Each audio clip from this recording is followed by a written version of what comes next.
having visited now and coming back and forth, what have you learned about Portugal in your travels? About the culture, about yeah, whatever comes to mind.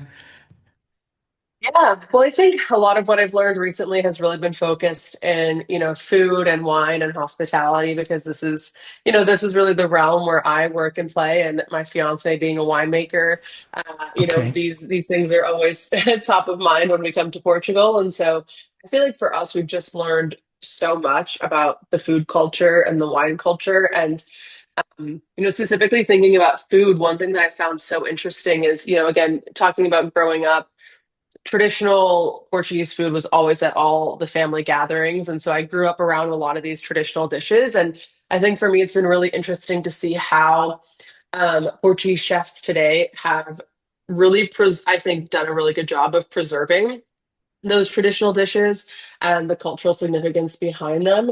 But then you're also seeing, especially in, some of the main cities like Lisbon and Porto, you're seeing these like young, innovative chefs come in and put like modern twists on these cultural classics. And they do so in a way that still honors the history and tradition of these dishes, but brings, like, I don't know, a little bit more intricacy into the dishes. And I think like that's so cool to see the chef movement and how food is changing in Portugal, but still, again, like remaining true to the roots. And even on the wine side, we spent a lot of time in the Douro Valley and just like looking at the landscape in the Douro Valley and thinking like how hundreds of years ago did people look at these incredibly steep hills and think like that's where we're going to plant grapes, and Yeah. it's crazy. Yeah.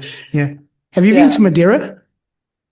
I have not. That is actually the top of our list for honeymoon destination. Okay, so there we go. There's a connection. Myself and my wife, we honeymooned in Madeira. It Okay. was kind of by default in some ways because we were supposed to honeymoon in Italy, but COVID happened and that was kind of Oh, ground no. zero. And then we ended up honeymooning in Madeira because you could still fly to Portugal. Uh-huh.